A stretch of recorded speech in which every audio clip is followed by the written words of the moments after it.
आज हम बात करेंगे गाउसेस लॉ इन मैग्नेटिज्म पे। इससे पहले हमने पढ़ा है गाउसेस लॉ इन इलेक्ट्रोस्टैटिक्स। वो है क्या?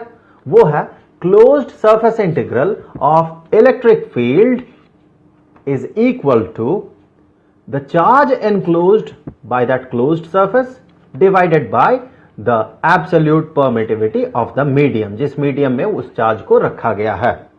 तो हम नॉर्मली कंसीडर करते हैं कि जो मीडियम है वो या तो एयर हो या फिर वैक्यूम हो, इसीलिए हम कंसीडर कर रहे हैं absolute permittivity of free space को। इसी तरह का कुछ होता है गाउसेस लॉ इन मैग्नेटिज्म। यह कहता है कि कोई क्लोज्ड सरफेस में जो मैग्नेटिक फील्ड का सरफेस इंटीग्रल होगा वो जीरो होगा। अब दूसरे शब्दों में कह सकते हैं कि एक क्लोज्ड सरफेस में जो टोटल मैग्नेटिक फ्लक्स बनेगा वो जीरो होगा। पर इलेक्ट्रिक फ्लक्स एक क्लोज्ड सरफेस में यह हमेशा जीरो नहीं होता है। अगर ये कोई चार्ज एनक्लोज करके रखता है तो इसका जो फ्लक्स है, इलेक्ट्रिक फ्लक्स है, यह डिपेंड करेगा उस चार्ज के नेचर पे। अगर चार्ज पॉजिटिव हुआ तो उसका फ्लक्स पॉजिटिव होगा, टोटल फ्लक्स, और अगर चार्ज नेगेटिव हुआ तो उसका टोटल फ्लक्स होगा नेगेटिव। ऐसा क्यों होता है इसे हमें सबसे पहले समझना होगा, तब जाके हम गाउसेस लॉ इन इलेक्ट्रोस्टैटिक्स को लिंक कर सकते हैं गाउसेस लॉ इन मैग्नेटिज्म के साथ। और अगर हम इस गाउसेस लॉ इन मैग्नेटिज्म को गाउसेस लॉ इन इलेक्ट्रोस्टैटिक्स के साथ लिंक करते हुए सीखे तो हम इसे बेहतर समझ पाएंगे। तो जैसे कि हमने इससे पहले बात किया है कि इलेक्ट्रिक फ्लक्स ये है क्या, किसी भी सरफेस में इलेक्ट्रिक फ्लक्स होता क्या है। मैं टेक्निकल टर्म पे बात नहीं करूंगा इस वीडियो में, मैं कोई मैथमेटिकल इक्वेशन नहीं बताऊंगा, सिर्फ एक इंट्यूशन ग्रो करना है। इस गाउसेस लॉ इन मैग्नेटिज्म के इंट्यूशन के बारे में हम बात करेंगे, इसे हम समझेंगे, इसके मतलब को समझेंगे, ऐसा क्यों होता है सिर्फ इसे समझेंगे। तो उसके लिए हमें समझना होगा कि यह क्यों होता है। तो हम तो इसे डिराइव ही नहीं करेंगे, पर यह हम समझने का कोशिश करेंगे कि फ्लक्स पॉजिटिव, नेगेटिव या जीरो क्यों होता है। सबसे पहले हम देखेंगे इलेक्ट्रिक फ्लक्स पॉजिटिव कब होता है, कब नेगेटिव होता है और कब जीरो होता है। एक क्लोज्ड सरफेस की बात कर रहा हूं मैं, तो इसके लिए कंसीडर करते हैं क्लोज्ड सरफेस। ये रहा एक स्फेरिकल सरफेस, ये क्लोज्ड सरफेस है। इसके अंदर मान ले कोई एक चार्ज है, तो एग्जाम्पल के तौर पे मान ले एक चार्ज जो कि पॉजिटिव नेचर का है। तो इस चार्ज से कुछ फील्ड लाइंस बाहर की तरफ निकलेंगे, तो इलेक्ट्रिक फील्ड लाइंस बाहर की तरफ निकलेंगे कुछ ऐसे। और हमें पता है कि इलेक्ट्रिक फील्ड लाइंस अगर किसी सरफेस से बाहर की तरफ निकले, किसी क्लोज्ड सरफेस से या कोई कर्व्ड सरफेस से बाहर की तरफ अगर निकले, तो हम उसका फ्लक्स को पॉजिटिव कंसीडर करते हैं। और वहीं अगर फील्ड लाइंस अंदर की तरफ जाता हो किसी कर्व्ड सरफेस में या क्लोज्ड सरफेस में, तो हम उसके फ्लक्स को नेगेटिव कंसीडर करते हैं। तो यहां यह दिख रहा है कि चूंकि पॉजिटिव चार्ज है और electric field lines positive charge से बाहर निकलते हैं और नेगेटिव चार्ज में जाके समा जाते हैं, तो ऑब्वियस सी बात है इसका जो फ्लक्स होगा ये फ्लक्स होगा पॉजिटिव। यहीं पर अगर मान ले कि ये पॉजिटिव चार्ज ना होके अगर ये नेगेटिव चार्ज होता तो क्या होता। तो यहां मान ले एक नेगेटिव चार्ज है, तो नेगेटिव चार्ज में फील्ड लाइंस आके समा जाते हैं, तो फील्ड लाइंस बाहर से अंदर की तरफ। तो इस क्लोज्ड सरफेस में चूंकि अंदर की तरफ जा रहे हैं फील्ड लाइंस, तो हम कहेंगे इसका जो फ्लक्स होगा, इस केस में इलेक्ट्रिक फ्लक्स, ये इलेक्ट्रिक फ्लक्स ये होगा नेगेटिव।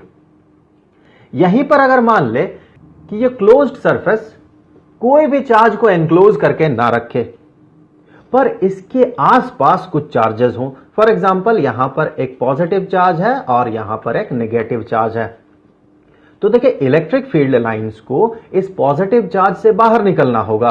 तो electric field lines positive charge से बाहर निकलेंगे और इसे नेगेटिव चार्ज में जाके समा जाना है, तो इलेक्ट्रिक फील्ड लाइंस कुछ ऐसे निकलेंगे बाहर और नेगेटिव चार्ज में जाके समा जाएंगे।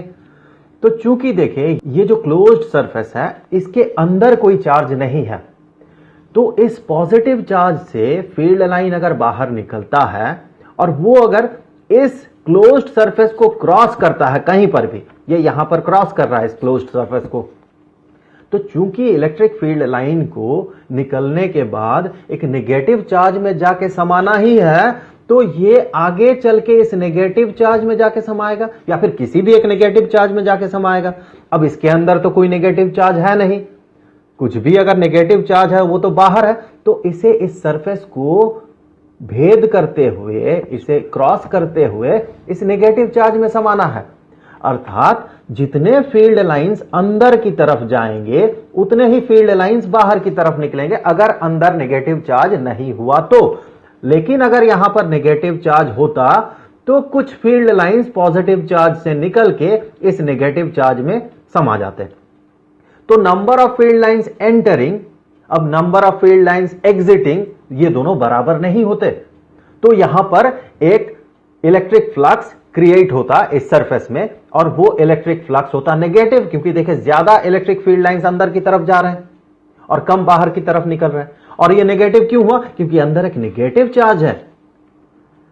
तो हम फ्लक्स को, चाहे वो इलेक्ट्रिक फ्लक्स हो या मैग्नेटिक फ्लक्स हो, हम इसे लिंक कर सकते हैं फील्ड लाइंस के साथ। जब हम मैग्नेटिक फ्लक्स के बारे में बात करेंगे तो हमें इसे लिंक करना होगा मैग्नेटिक फील्ड लाइंस के साथ, और जब इलेक्ट्रिक फ्लक्स के बारे में बात करेंगे तो हम इसे लिंक करेंगे इलेक्ट्रिक फील्ड लाइंस के साथ।